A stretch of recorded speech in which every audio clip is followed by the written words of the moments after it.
College Football Enquirer. Ross Dellinger is off today, but Steven Godfrey and I are here. And Godfrey's fired up. He's been fired up. He's been fired up since late last week. We finished recording the show for Thursday, and then it was Friday when this news started popping out that North Dakota State could be headed to the Mountain West. And then North Dakota State made it official on Monday morning. They're indeed headed to the Mountain West this year. So 2026, North Dakota State will be playing in the FBS. The winners of 10 of the last 15 FCS national titles. They kicked everybody's ass in the FCS, and now they are headed to the FBS. And I remember our group text on Friday when the news started to leak out. In fact, our pal Ross Dellinger was one of the first people to report on that. Yep. And Steven Godfrey just texted the group, "I hate this." I do hate this. I hate this a lot. I want to acknowledge why this happened, and it's money and it's aspiration. And I don't want to just spit in the face of aspiration in college football. I don't think that's a good idea, right? College football system is sort of broken in perpetuity, Andy. But the FCS playoffs are as close to perfect a thing as we've got. I don't know if the listeners or viewers are like as familiar with the FCS playoffs as I am. But you go through, you play a regular season schedule, okay? You try to schedule with intent. If you're a good FCS program, you might take a paycheck game. Say if you're in North Dakota State, you might go and beat an Iowa, which has happened in history, right? You might go and bring someone down to earth. I think they've beaten Iowa and Iowa State. I don't know why I just thought of that. Then you don't have a conference championship game, Andy. You don't bother with it. You play on-campus playoff games against the entirety of the sport, minus a couple of the HBCUs. I'm kind of streamlining through this, but you have a world in which North Dakota State could feasibly play Harvard, right? Now, could have because the Ivy League just said its champion can play this past year. Yeah, and then you play in a bracket, and you host, and you visit, and you go on campus all the way until a national championship game, which this year conveniently was moved to Nashville, Tennessee, and I attended it in Vanderbilt's newly renovated stadium. It was lovely. It was packed out by Montana State and Illinois State fans. It was a great game. It was probably the best game I saw in person all year, although I was the national title. But I think it's pure game, pure 4 quarters plus overtime. The FCS championship game was insane. It was amazing, heartbreaking loss for Illinois State. It was amazing. Unbelievable for Montana State. Yeah, absolutely. Emotional swings for sure. So, yeah, I hate this, but let's talk about what's actually going to happen now. Let's talk about the price of aspiration, Andy, because if you're North Dakota State, the DNA of your fandom or your program, wherever you are in the ladder, if you're an assistant coach, if you're a fan, if you live in Fargo, if you go to the games, Andy, to make this move in 2026, they are foregoing any postseason eligibility whatsoever. They cannot win the Mountain West Championship for 2 years. They can go... They can go to a bowl. We'll get into this and how stupid this is. They can go to a bowl in the next 2 years if allotments aren't filled. So you know that we did the whole 5 and 7 dance this year, where you start talking about APR and all that jazz. They could fill a bowl spot in the 2-year window. So for the next 2 years, North Dakota State can do whatever they can, and I think they're actually going to be pretty good out of the gate. And we can get into how FCS teams can kind of degrade as they go through FBS, because there's a lot of rules and a lot of systems that change, and scholarships and now rev share we got to talk about. The North Dakota State that you've heard about as a college football fan is going to appear in 2026. It is going to play in a weird kind of weakened Mountain West, and we'll talk about those teams as well. And then that's it. That's all they can do. They cannot compete for the Mountain West Championship. And by the way, when we'll roll through the teams real fast, they could win the Mountain West this year, Andy. Yeah, and this is like, just change this rule. Yeah, it's really bad. I don't understand. Like, this rule exists, I think, because they didn't want, an FCS program that had like one special team to just jump up for a year when they knew they had a really good team and then try to jump back. But that's not going to happen here. And that's not like, there's so, especially because in this case, if they could win the Mountain West and they were eligible, they could theoretically make the college football playoff. Like, the barrier to entry is high enough already. Like, you don't have to handicap them more. If they're good enough to make the college football playoff in year one, then by God, let them in. Like, if they win the Mountain West in year one, let them in. Like, and let them play for the Mountain West Championship, because it's stupid not to. They're coming in at a disadvantage. They had fewer scholarships than everybody else. But let me read through the lineup of the new Mountain West, because remember, a lot of the Mountain West that you know is going to the new Pac-12. So gone are Boise State, Fresno State, Utah State, San Diego State. I'm missing anybody with money. Anybody with money, Yeah. basically, except for UNLV, which may not have money. Yeah. So it's Air Force, Hawaii, Nevada, New Mexico, North Dakota State, Northern Illinois. I bet a lot of you forgot that one was coming. Northern Illinois, Yeah. a football-only member of the Mountain West. San Jose State, UNLV, UTEP, and Wyoming. That is your new Mountain West lineup. Sure. Okay. All right. This is what you've given up. You will not play any of the Dakota schools. You will not play any of your rivals. It was funny. I was looking on Reddit, and North Dakota State and JMU fans were trying to figure out how fast they could get a series together, because that's going to be as close as North Dakota State gets as for a rival, because they had a lot of great postseason games against one another. So you're going to play I don't want to say unorthodox. That's putting a dress on a pig. You're going to play a bad schedule against a kind of a very weakened conference. You can't win it. And this is all, by the way, Andy, so that you can claim you're an FBS team, but you can't go to a bowl for 2 years. You are now going to have to compete in Rev and NIL at the FBS level. And you're doing all of this for a cut of a very, very small pie, because last week, and I'm sure if Ross was here, I'll do my best, Ross. I need a hat. The Mountain West extended its rights agreements with its current partners plus the CW. And the payout is, I believe, $2.5 million per legacy member a year, which doesn't include North Dakota State. On top of this, they're paying $17 million total to make this transition. North Dakota State has to pay in to do this.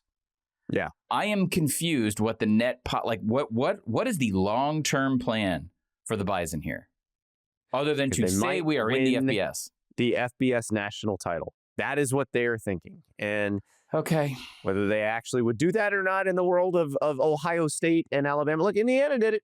So now, as our producer TJ points out, you no longer have to be a champion of a group of 6. It's a group of 6 now, conference, to make the college football playoff. But I don't think they would be eligible for the CFP either in this particular case. I am guessing that they would not receive an invitation to the Disney Invitational either, at least in that 2-year window. Also, we don't know what the schedule is yet. They haven't scheduled. They've got to redo. And you know what's funny? The bit we did last week, this kind of affects you, right? Didn't we have UTEP involved in this? Well, we did. And what I said was the Mountain West has not released its schedule. So one of the things you do is just call the Mountain West and say, give UTEP a bye on this date. Guess what, guys? You got hope. The MAC's the same way, by the way. The MAC also has not released its conference schedule. But yeah, so I actually, because I tend to land on your side on this, Godfrey. Yeah. Where if you are special somewhere, just keep being special. Don't go make yourself just another one of the guys. And I said that to my son this weekend. And he's like, what are you talking about? You go try to be the best no matter what. If you feel like you're good enough, you go try to be the best. Okay. And I was like, all right, I get it. And if you're North Dakota State and you have been kind of dominating the FCS, maybe you think it is time. Maybe you think the way you do it is better. And I will say, historically, the teams that have been dominant in the FCS have found pretty quick success in the FBS. Appalachian State, James Madison. Yes, it's a yes and. It's a yes and. And this is where I have a lot of questions that can't be answered in this segment, and people I would love to get on the phone with in Fargo. For every move up that works, there's a move up that probably should not have happened. Okay? The infrastructure necessary to be competitive and successful. And I'm not saying that the Bison don't have it, by the way. Do you see how careful Andy and I are putting that Z in Bison? I've been there. I know how y'all are. I've covered North Dakota State. It's not Bison. That means you're not out of town. It means you're not from there, eh? Okay, so it's Bison. You got to roll that S. You got to into a Z. Okay, shout out. By the way, pre-gamed one year before an NDSU game, but in the Viking Stadium against Eastern Washington. Those are the fantastic fan base. Love y'all. I'm not being critical. It's not like I don't want you in the party. I just don't want what makes North Dakota State so awesome to fade away. But okay, that's my biggest concern. Name me the team, the program. I think I know what you're gonna name, but name me the program that has been historically good in the FCS or 1AA that went to FBS and just cratered. Other than Georgia Southern? That's the one I figured you'd name. Yeah. So really, it comes down to infrastructure is the biggest thing, Andy, because James Madison, I think, is what North Dakota State is looking at right now. But here's the issue with James. It's the most recent one. Appalachian State's been a while. Yes, but App's also fallen back to earth as well, and they've had issues with donors. They've had issues with money. They've had issues with, well, it wasn't like this when we were winning national titles. There is a fatigue that sets in, and we've seen this in the group of five, just with regular group of five schools that have a run of success, and they don't build upon it. I'm going to get into one of my tropes that I say on the show all the time. And no matter where you are in the station of college football, if you do not build upon your success and reinvest what's happening, you will fall off. This happens to Alabama and Notre Dame. It definitely happens in the group of five. And so I'm not sure if North Dakota State understands how much more money it's going to take to maintain as a dominant brand. Let me ask you this. Where do you think they're comping to James Madison? They're probably comping to Boise, right? Yes. Financially, are they in that place? Like, the thing about driving through James Madison, I did this a couple times because when I worked at Vox, it was in DC, and I would drive up there on I-81, and you'd pass through James Madison's campus on Interstate 81, Andy. And before they were in the FBS, they looked like they were in the FBS. The facilities at James Madison, the infrastructure they built, the patience that they exercised, they came in and hit it at the right moment because they'd been preparing for it for years. I'm not saying they haven't at North Dakota State. I'm saying it's a keyhole to successfully achieve this. I think they probably have. Right. Okay. I think they probably are like that. And I also think there's a little schematic piece of it that they are going to be the worst kind of change up for defensive coordinators to have to deal with.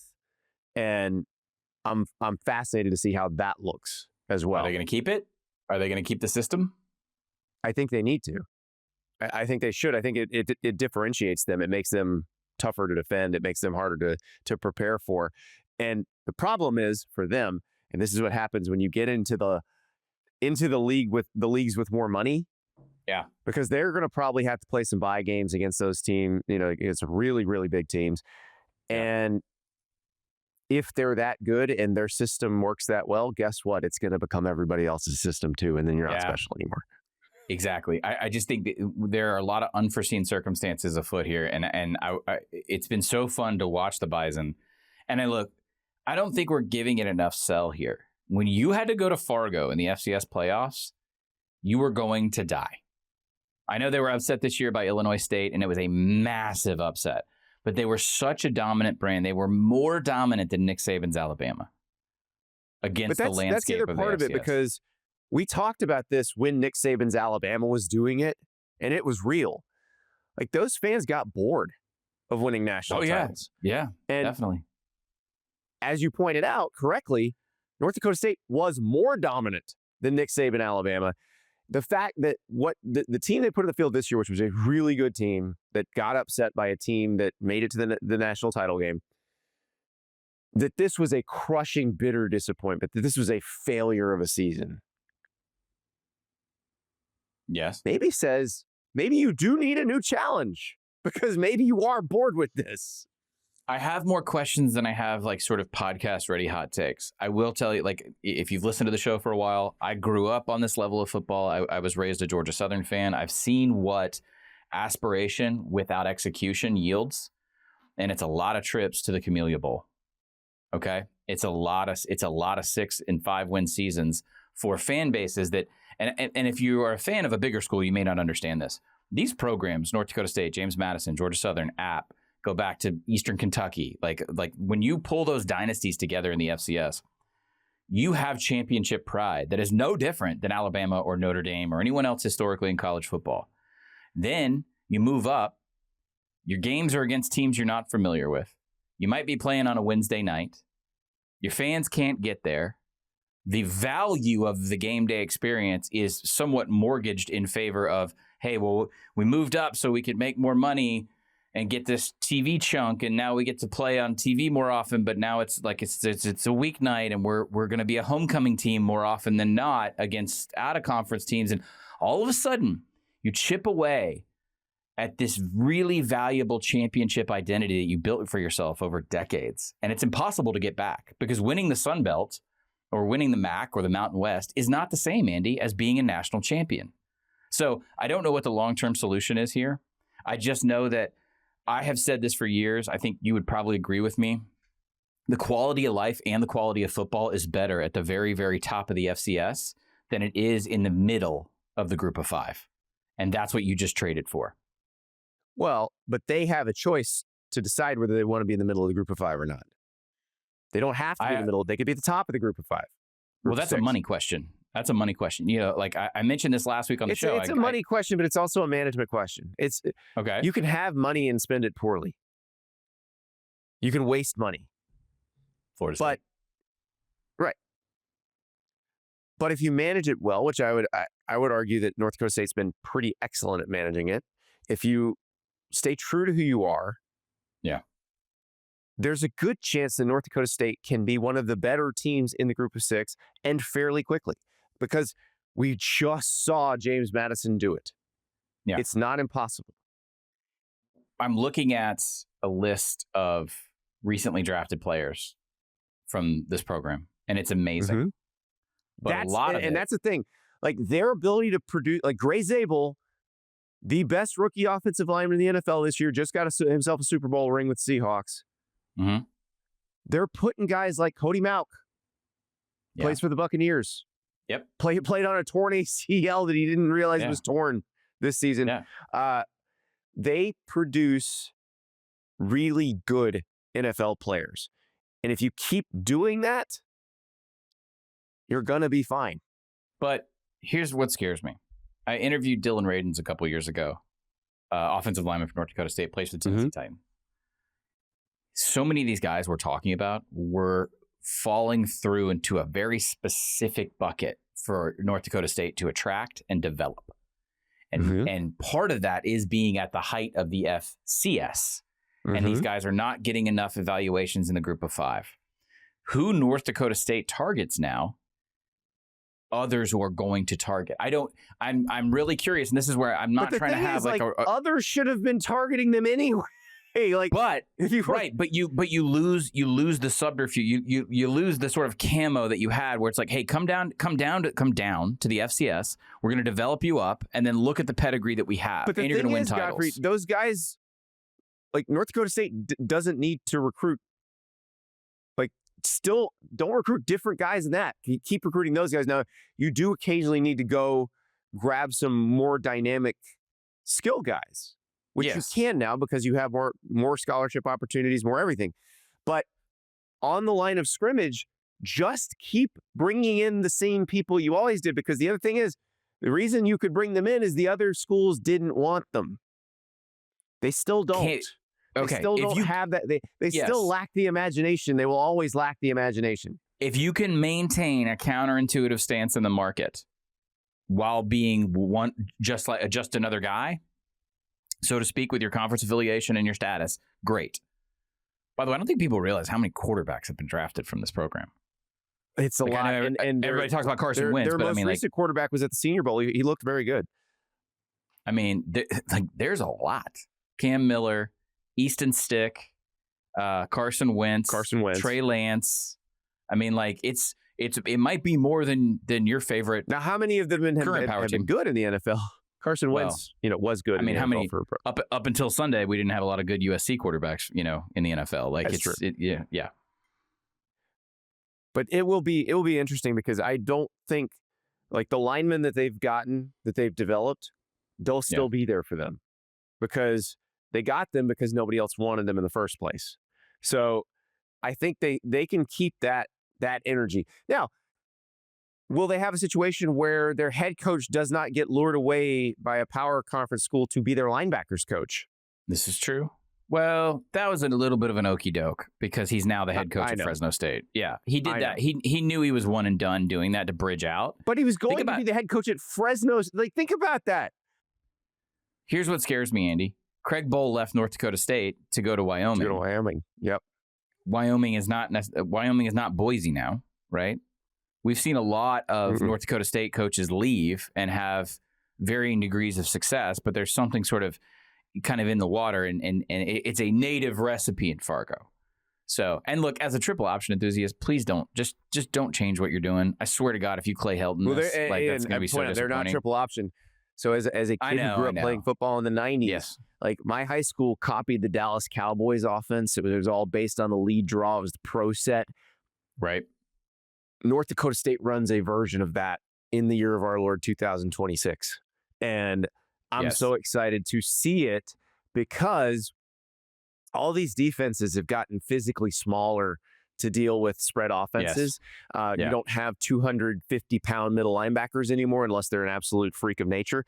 You have 230-pound middle linebackers and you have 215-pound outside linebackers. And when you send a 240-pound fullback at those people, they fold like cardboard. We should clarify, maybe this will be a segment in the future of the offseason, where when I say triple option, I'm not necessarily like A back, B back, Paul Johnson. I'm saying I embrace the entire musical genre, if you will, and I do think they fall under the option tree. But yes, they do not run a typical under center also triple. To your point about why the NFL likes their quarterbacks can take snaps from under center. Their quarterbacks know how to execute play fake properly. Has a lot of that too. There's a lot of stuff they're doing, ironically, that skips the height of college football that the NFL is demanding. And that's one of the reasons why they go to the Senior Bowl and people start talking about them. Yeah.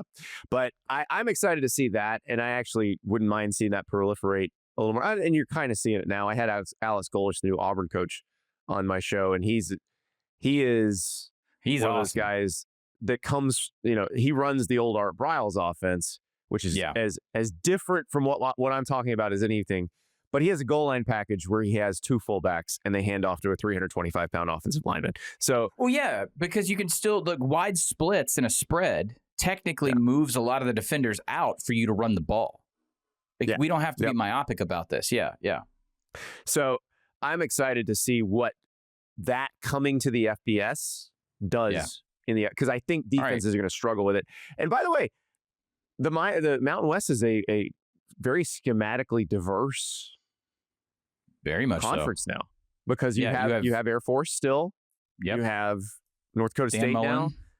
You have Dan Mullen running which is Dan Mullen's offenses will smash you up front, and then he's very dependent on he'll basically shape his play calling to his talent.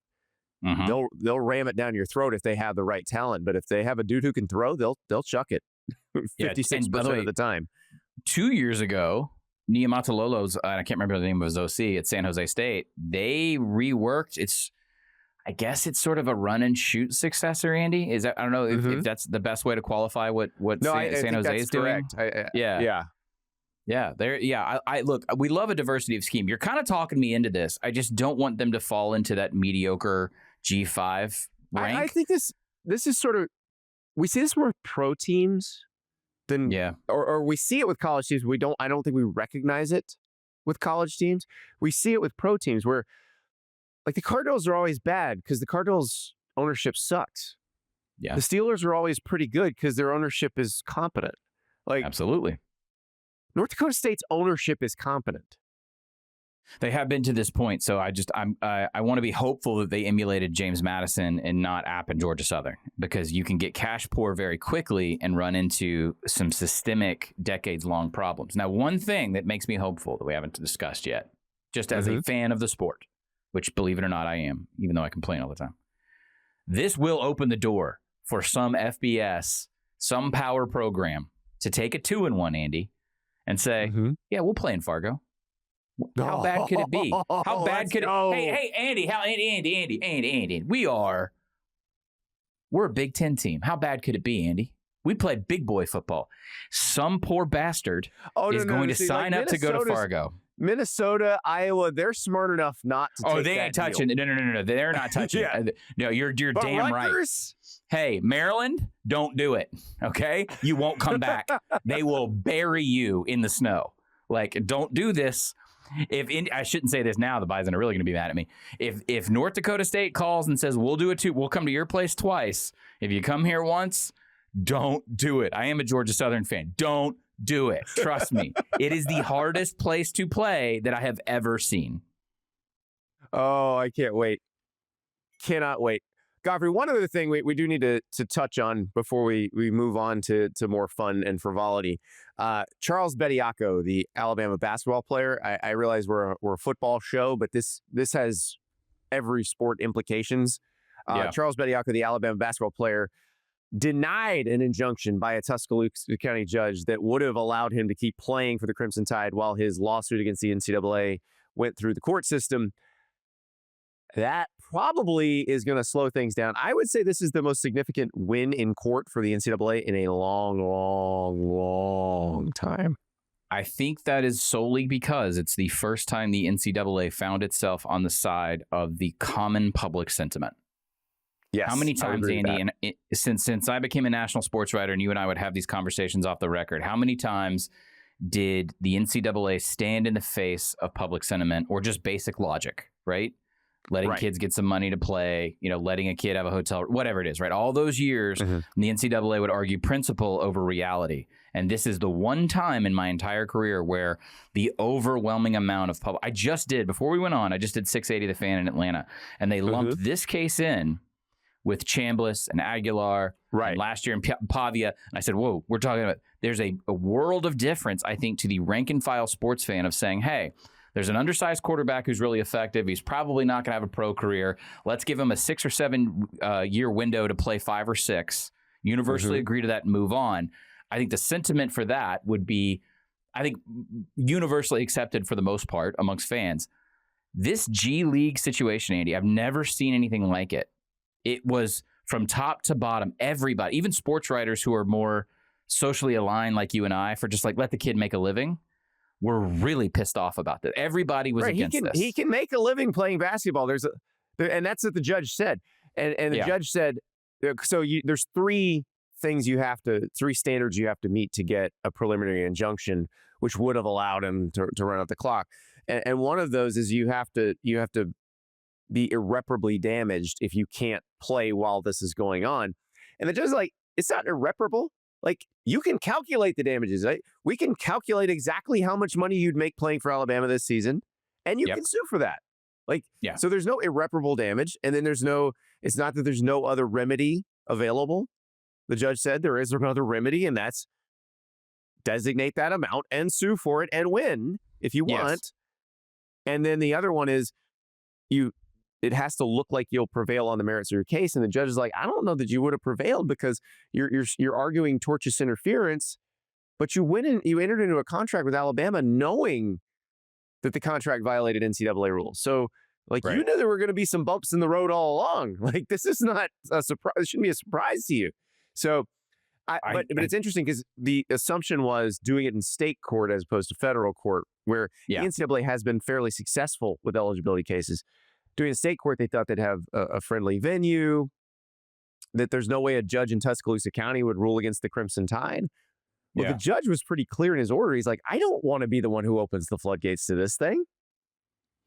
Well, and that's because I think it's fundamentally different. And I think this might actually be helpful in the long term for college athletes to have a reasonable window to earn a living in their careers. Yeah, because people, the public, if you take this to federal court and you argue it on antitrust grounds, the reason all the athletes won their cases in the compensation cases is they couldn't argue that the fan, the end user, preferred unpaid players.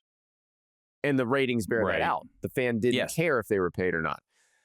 I think the fan cares if they were college age and if they've gone pro or not. Ex-pro, I think, was where that was the bridge too far. We found it. You and I said this for as long as we've been doing this job, that the fans aren't going to care we know they don't care if it's $10,000 in a duffel bag in cash.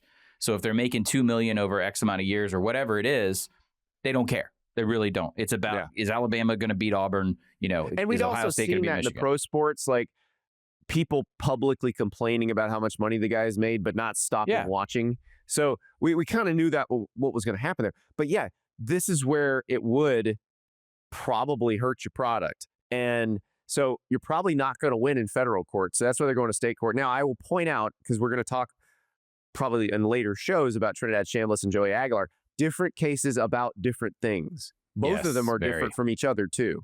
But both of them are in state court for the same reason Charles Bediako's was in state court.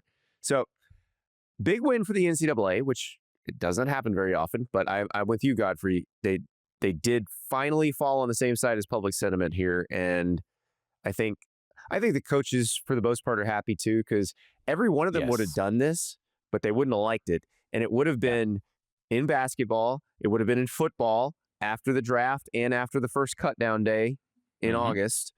And in baseball, oh my God. Oh, man. Who knows? Baseball would have been nuts. So I think the coaches are breathing a sigh of relief. Now, some people may try this in other courts too, but we'll see. I think when you go into an SEC town and the judge and I realize he's the second judge, the first one recused himself.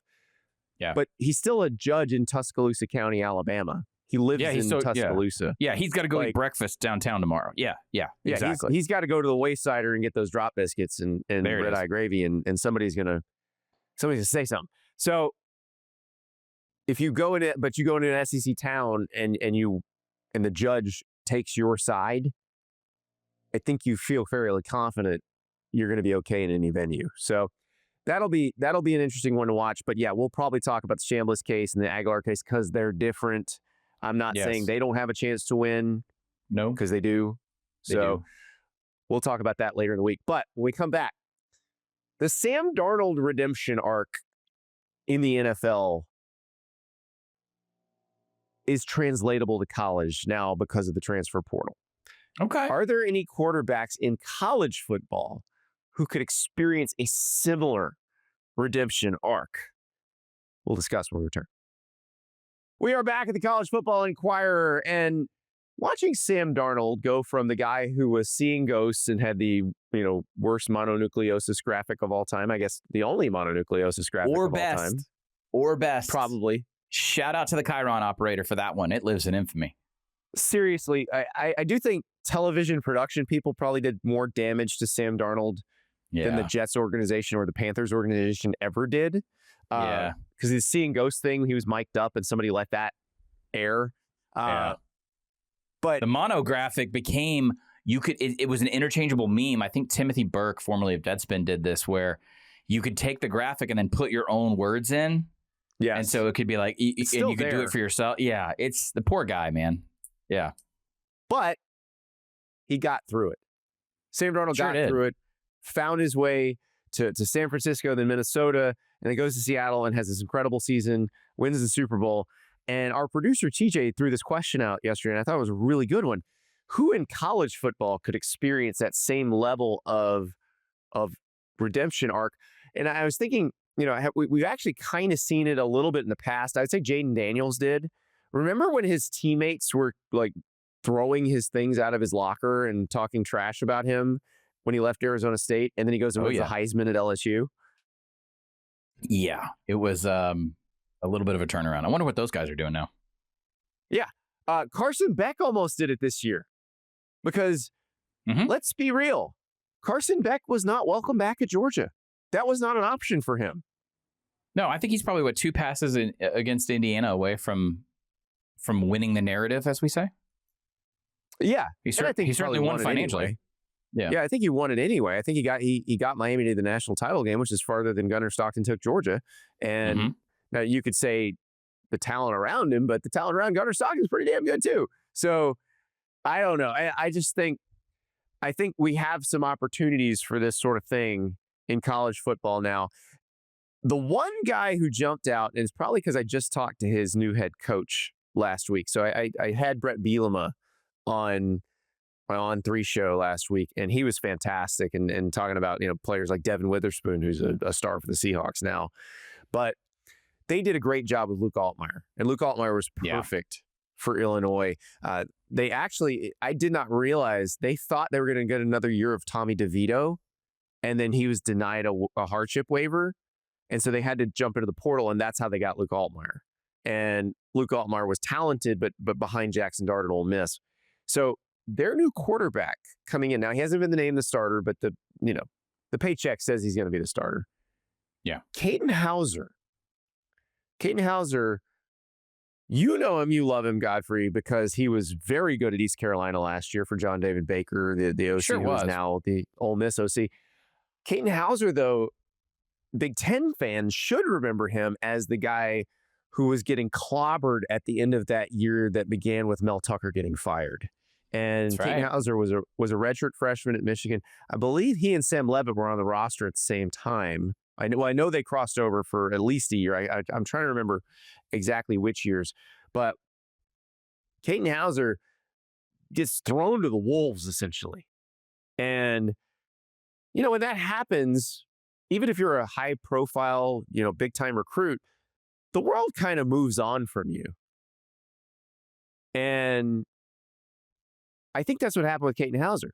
And so he goes to East Carolina, has a pretty good year in 2024, has a really good year. Really good year last year. Did I say Michigan? I meant Michigan State. Mel Tucker. Well, we said Mel Tucker. Yeah, no one's going to conflate that Mel Tucker coached at Michigan, so we're good there. So Caden Hauser goes from Michigan State to East Carolina, has an okay first year as a starter at East Carolina, was awesome last year as a starter. His completion percentage jumped 5 points, his touchdowns through the roof, his interceptions were very low. And he's coming into a team that, look, Illinois is losing some talented players like Gabe Hawkes and J.C. Davis. And so it's not like they're just reloading. But I do think if you're a team that is in the top half of the Big Ten like Illinois is, and they won 19 games the past 2 years, I think there's a chance that if you hit, you could have a very big redemption arc. Yeah, I also want to shout out Blake Harrell really fast, just to do it for maybe the first time on this show. Watch that name, because the in-season transition he made in 24. Head coach, yes. Yeah. Like the in-season transition he made in 24 to then win down the stretch and then keep it going this year. Awesome. So I was going to foil this, Andy, and kind of poke holes in Sam Darnold a little bit, because it's hard to talk about the Super Bowl without talking about the Seattle defense and what they were able to accomplish against New England. So yes, a redemption arc is great, but then all of a sudden it's a redemption arc because the defense that is on your team in your uniform is absolutely brutal. So our producer TJ looked it up because I asked. It was about 21% of their blitz rate in the game against New England. So, and by the way, Sam Darnold was also pressured a good bit. He just was more productive on his dropbacks under pressure. So he faced pressure on 15 of his 40 dropbacks. This is just Sam Darnold. I'm going to hype him for a second. He did more. He had 13 throws under pressure, and he got 56 yards and a touchdown off of those pressured throws, whereas Drake May did not. Now, back to my original bit. You can offer up a list of guys that are going to transfer this year, Andy, and we can say, oh, you know what? Hey, maybe that's a redemption arc. That's a redemption arc. I think the key component here is, you've shown some sort of improvement based off of, catastrophe, first school, you go somewhere, you get better. Now you're coming back into a major program. What does the defense look like? During the break, you talked about 21-22 Georgia, right? Yeah. Which I'm pretty sure I could have probably won a national title. I would have just been doing a lot, it would have been a short screen game. Nobody was scoring on them. Yeah, they had a better collection of defensive line talent than anyone in college football this century and probably ever. Yes. I distinctly remember a young man named Caleb Downs terrorizing Texas, on corner blitzes and thinking, Will Howard is going to be a national title winning quarterback. So I think it's as much, at least if we're going to use the Sam Darnold comp, it's going to be as much about, are you stepping into an effective defensive situation, which I think would narrow down the pool of some of these transfers, right? So we're also going to do a bit on transfer quarterbacks and cars because you asked me to. So I'm looking at that list and I'm thinking, not to spoil that. I'm like, well, some of these guys are coming in. They're going to have great offenses. I'm not sure if they're going to have that kind of representation on defense. But I don't think you have to necessarily win the national title in college football. Like I mentioned, Jaden Daniels won a Heisman Trophy. Yeah. I think Carson Beck's a great example as well. The other one I would throw out there is DJ Lagway, because incredible hype. Had some, showed some promise at the end of his freshman year, horrific sophomore year. Yes. Like just all of it thrown away as a sophomore. He goes to Baylor this year from Florida. Yeah, but my problem, my problem there, Andy, is that he's going in. He's going to play for a great defensive mind, right? Mm-hmm. Nobody doubts that. The problem is Baylor's defense is getting worse. But if they can compete for the Big 12 title, I would argue that that's redemption enough. You're just saying we're good enough on the narrative there? Yeah. I don't think you have to win the whole thing. I mean, there's 136 teams. There's only 32 NFL teams. Like one of them had to win it. So yeah, I would say if Baylor were to if Baylor were to win, go to the Big 12 championship, you'd say it would qualify. I think that would be fine. And I think if that happens, we're sitting here this time next year talking about DJ Lagway at the top of the NFL draft. And he has a lot to work back from because he had the injury, and it just all like little things kept popping up. Not really having a chance to work with his teammates all last offseason. And he's got to button up some of that stuff and prove that he can lead a team. And I think that's the big question with him, because he can make throws that most quarterbacks in college football can't make. Most quarterbacks who will have much higher on our list than him can't make the same kind of throws he can make. But if he can't put it together as part of a game plan, if he can't do the things in the offseason and during the week that need to be done to lead a team, it doesn't matter. So he's got the opportunity. He just has to take advantage of it. Spav is the OC. Yeah, Jake Spavital is the OC. Yes, Jake Spavital is the OC, which I think that's a very good combination there. Spav is a calming influence. He's just one of the more even-keeled people you'll meet. Yeah, it's funny. I think this just illustrates maybe a glass half full, glass half empty mentality on the show, because you're looking at it as what I'm seeing is this: Dave Aranda probably in an aggressive prove-it situation going into 26. Like, I think this is it. I think they're ready to make a change potentially. And then you have Lagway coming from one unstable situation and with the head coach and then going directly into another. Oh, it could be a complete disaster. That's the thing. It's an opportunity. It could go either way. But he has the special skill set that most people don't. And I think at that position, if you're special, you can elevate the rest of your team in a way that you usually can at other positions. Yes. I think I'm going to work this out in real time. I'm going to throw this out and you can pick at it. I think in the quarterback transfer market, there's different sort of flavors of what you're looking for. DJ falls under a very specific category of raw talent has never been met on the field, right? So then we would say it was an institutional issue. The other thing that you're seeing, I think the other major trend that you see in quarterback transfer is experienced starter, maybe a lower overall ceiling of talent, needed to be a game manager for a more complete roster. So it's really one. It's not always one or the other, but those feel like the two most dominant narratives. Kid who had a lot of talent and evaluation. Josh Hoover. Josh Hoover is expected to go into Indiana and game manage the heck out of that thing. And you saw, Fernando didn't have the kind of numbers that Josh Hoover had at Cal. Josh Hoover at TCU, probably more productive than Fernando Mendoza at Cal. That doesn't mean he's going to be better than Fernando Mendoza was at Indiana.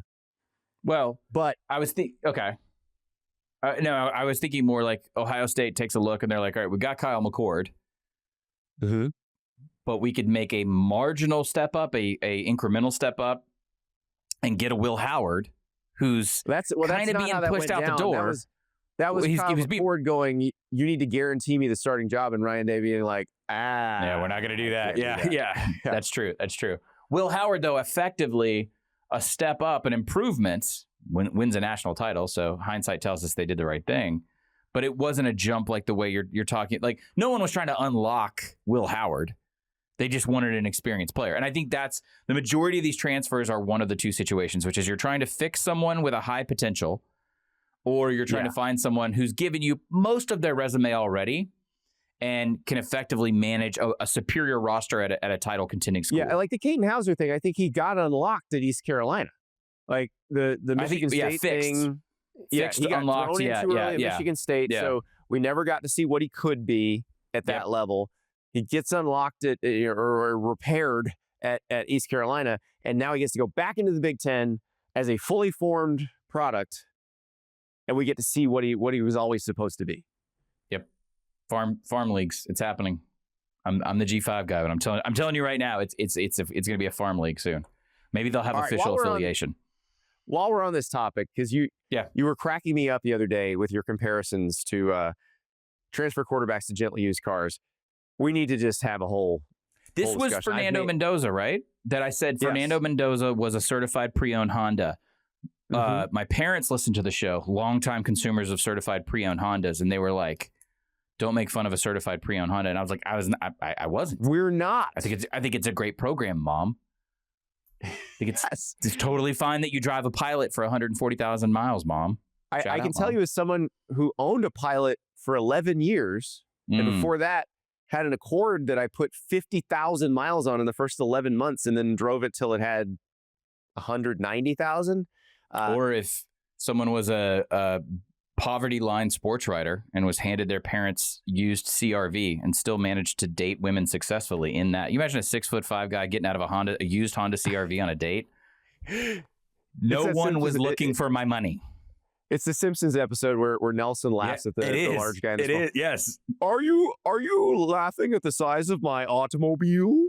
That's the largest automobile I can afford. That's how your boy pulled up for a date. Yes. All right. So certified pre-owned Honda. I still feel good about that with Mendoza. Yeah. Are we doing it next? We are going to take the break. All right. I'm jumping. We're going to take a break. I got a few. When we come back. Okay. Madman Godfrey. Oh, God. Everything on the lot must go.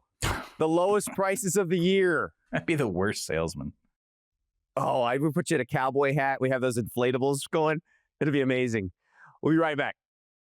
We're back at the College Football Enquirer and Steven Godfrey with his comparison of Fernando Mendoza to a certified pre-owned Honda, which I think people took as an insult, which to two sports writers turned podcasters who are also still sports writers.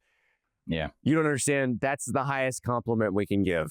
Buddy, it is amazing. Yeah, that's the height of luxury for us. Honda's got us through a lot of places that we probably never could have gone otherwise at 33 cents a mile, which is far below the federal guidelines, but newspapers don't pay federal guidelines. Isn't that Mendoza like a Honda, like friendly and unkillable?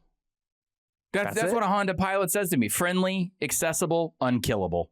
Could drive it directly into the woods and out. It would be fine. Yeah. And that run in the national title game is perfect. That's exactly what happened. Yeah. He was unkillable. Yeah. You didn't put the parking brake on and just plowed through the Trader Joe's parking lot and it was fine. Yeah. That's Fernando Mendoza. You get some scratches on it. You're like, yeah, I've had this thing for 12 years. It's a Honda. I don't care. Yeah. All right. Oh, all right. We're gonna keep that energy. Trust me. Wait till you see these picks. We've made a list with current transfer quarterbacks, with guys who transferred this cycle. And Godfrey, I'm going to let you lead it off. All right. This was one that we discussed earlier on. I'm going to start with Rocco Becht. Okay. All right. Rocco Becht, Iowa State to Penn State. Okay. Real simple here. We're going to keep a Northeast vibe about us. All right. All right. Ready? You ready? Subaru Forester. Oh, you're going to make him a Subaru. Subaru Forester. Look, what can you say negatively about a Subaru's durability? Nothing. Would a Subaru last you until 2045 right now? If you knew the apocalypse was coming and you had one vehicle to park, maybe not in the shelter, but near it, you would get not in an Outback. Forester's a little bit bigger, right? Okay, a little bit more space there. Rocco Becht is going to be the reliable, consistent producer that Penn State needs. Okay? They could hand Rocco Becht down to their kids. That Rocco Becht is going to be there forever. Is Rocco Becht ever going to win one at the line? If you pull up to a stoplight late night in Tampa and somebody's trying to race you for pinks, no, Rocco Becht is not going to be helpful. Okay? That's you're going to lose your Rocco Becht. Tampa, the Are you Tampa drag metro racing area Subarus? Rocco Becht is from, by the way. Hey. Yeah. Oh, Well, Rocco I Becht wanna would be clowned for I wanna find the rolling up to an intersection on Bruce B. Downs Boulevard. I just want to near find the corner of the United Pasco States. County line in a Subaru. I want to find the corner of the United States, and I assume it's Vermont, where people are like, do you want to drag race Subarus this weekend? I mean, I'm sure it's out there. All right. I say that with all the reverence in the world because I am a person. So I want to point this out. I drive a 2000 GMC Sierra. Okay. It is the year of our Lord 2026. It has like 135,000 miles on it. I have replaced everything I can. And what I can't, I have one local mechanic. And I know, let me tell you something. The greatest compliment in the world, Andy, is when your mechanic tries to buy your vehicle off of you every time you bring it in cash. The aforementioned Honda Accord that I drove to 190,000 miles, when I traded it in, the salesman bought the car. That's what I'm saying. I don't ever want to get rid of this GMC Sierra. I'm comfortable in who I am. My kids don't love it, but screw them. They're probably going to drive it one day. So this is not a slight to Rocco Becht. I'm saying, sir, Forester, you're going to last forever and be very good at a lot of things. All right? And hey, if you've seen Penn State's schedule for 2026, that'll get you into the CFP. Just be reliable. Wouldn't you like that, Penn State? Go ahead. Yep. I'm going to go with Kenny Minchey. Now, Kenny Minchey comes in second in the competition with C.J. Carr at Notre Dame last year. It was close, according to Marcus Freeman. Okay. And Kenny Minchey, quite a market for him in the transfer portal. He initially commits to Nebraska, but then Kentucky drops a big bag, and he's going to play for Will Stein at Kentucky. Kenny Minchey, I saw one of these the other day. He's a gently used Hummer EV, the new Hummer, the electric Hummer. Go on. You've seen the commercials where it does the crab walk and it has all the fancy stuff on it. Oh, yeah. Okay. All right. And it's an electric, so acceleration is off the charts. Kenny Minchey's athleticism is undeniable. Like if you saw him in the Notre Dame spring game running for a touchdown, doing a backflip, like incredible athleticism.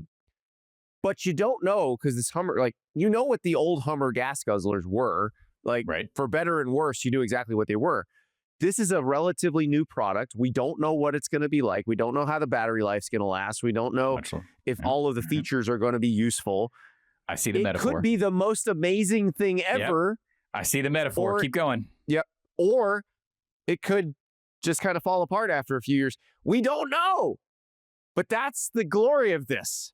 Like, Kentucky may have found the next big thing. We just don't know. And what would be stranger to say in 2027 than reliable and attractive Hummer EV than saying successful and dominant Kentucky football? I think it fits perfectly. That's an excellent job, sir. Excellent job. All right. This one's a little more unorthodox, but I almost bought one of these one time, and it makes me think of Drew Mestemaker. All right. Drew Mestemaker famously, he was the unheralded quarterback who never started a high school game, right? That was the big bio on him, right? Yep. So no one ever really knew what they were getting, all right?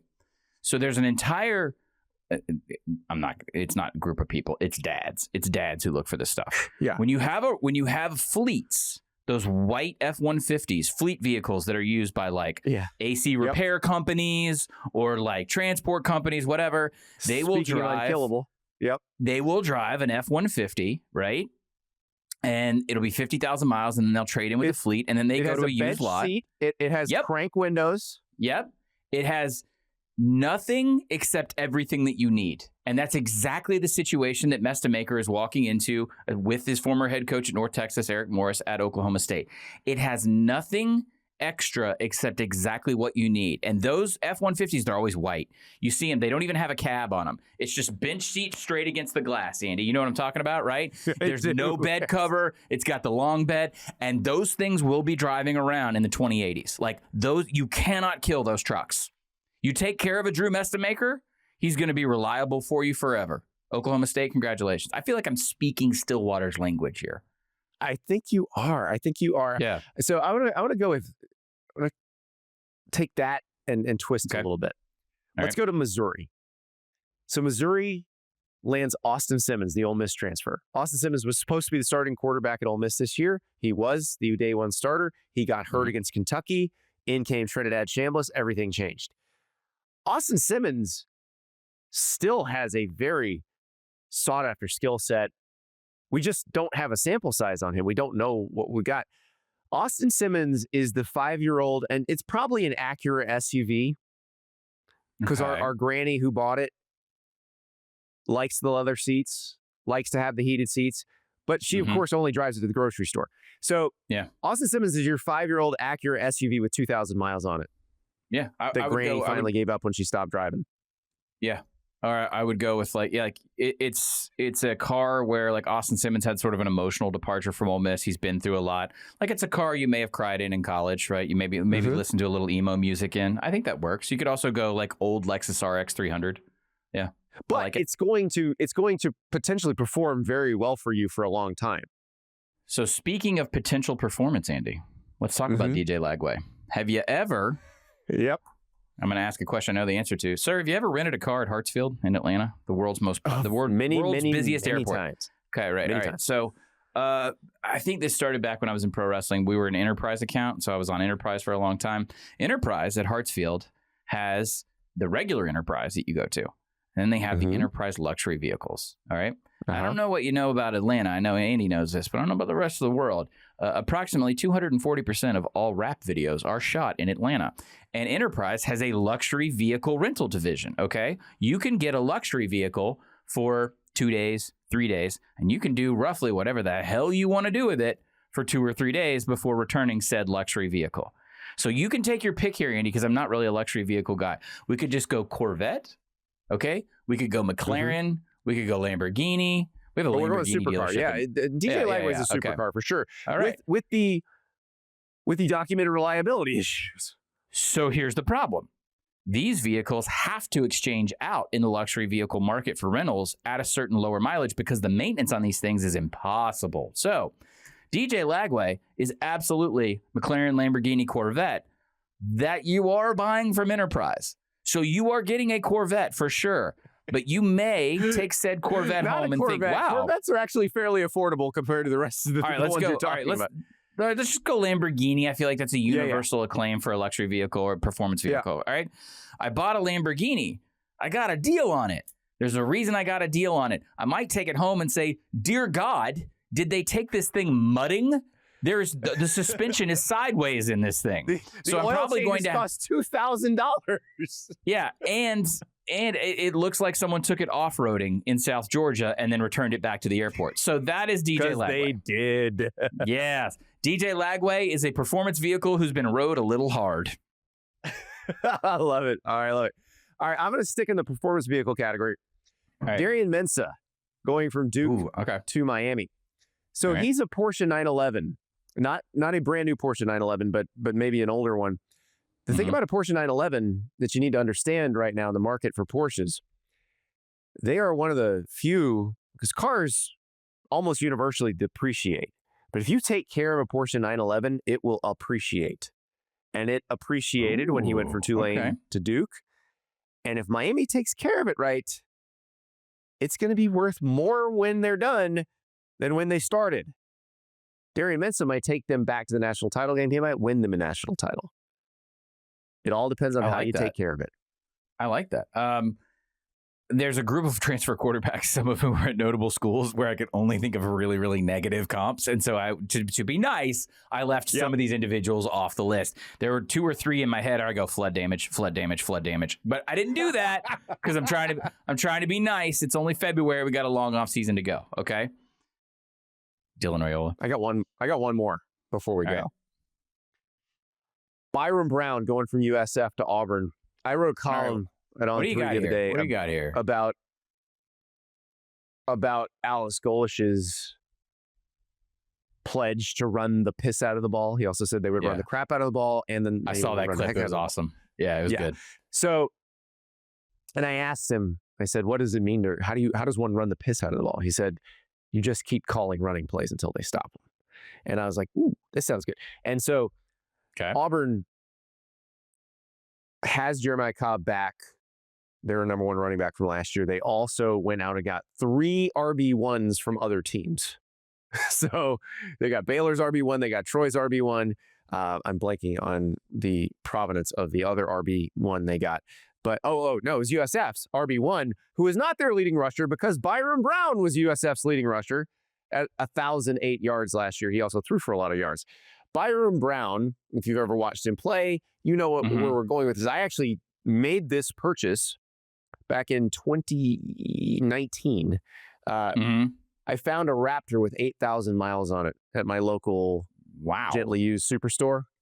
Yes. And basically they're like, the owner found it at the auction and he just wanted to drive it for a couple weeks. And it's like 30 grand less than what you pay new for it. So I got a really good deal on it. Loved driving. I drove it for 6.5 years. It was awesome. Yes. Byrum Brown is that gently used Raptor, or you could be, if you're a Ram person, a TRX. He's a reliable, dependable truck who can go 160 miles an hour. If you ever watch Byrum Brown play, this is accurate. Okay. I had also Deuce Knight is a like an S2000 Honda Roadster. It's the second car that you buy because it's really fun because you do want to go drag racing in it, but it can't be you don't want it to be your primary vehicle. Can't be your daily driver. That's more of a situation at Ole Miss there. So you need Trinidad Chambliss to be your daily driver. Trinidad Chambliss, well, that's going to be more of a luxury SUV that you can do all the things you need to. Trinidad Chambliss is one of those that my On3 co-host Ari Wasserman watches these YouTube videos of people who find the cars like in an abandoned field, like an old I watch those sports car, like a 1960s sports car. They find it in an abandoned field and they fix it up. That's Trinidad Chambliss. Yeah, no, my inner redneck blood. Oh, is Ari part redneck? You think it's in there? No, he's the opposite. I know, but that's weird. Okay, huh? I feel like we're cousins all of a sudden. He would happily pay somebody else to do that. He doesn't want to do it himself. Okay. You want to do it yourself. Okay. Yeah. I'm just going to borrow Yahoo's airtime, by the way. If anyone's listening to this entire segment, I just want to drive a 1987. It's a Buick Grand National GNX. It's considered one of the rarest cars. It's basically the pinnacle of American motor of muscle cars. So I didn't have a comp for anyone, but basically I think Sean Penn owns one. It was the model that Kendrick Lamar came out last year's Super Bowl halftime show. All the dancers came spilling out. That was a modified. That was a GNX, an 87. It's a Buick Grand National. Oh, I remember these. It is the greatest vehicle that America has ever made. They go for about $150,000. I just want to drive one day. That's all I want to do. I just want to drive one. I love that they were like, all right, we're going to take the backseat out of the Roadmaster and we're going to add like 300 horsepower. And we're going to drop a turbocharged demon from hell under that hood. By the way, you think Ross is going to listen to this and just sigh exhaustedly? Like, do you think he's going to listen to this episode? Right now. Oh, was he? Okay. Okay. I thought he was doing some Congress stuff. This is a form of reporting, folks. Okay. I don't want to hear about it. Okay. This is informative, sort of.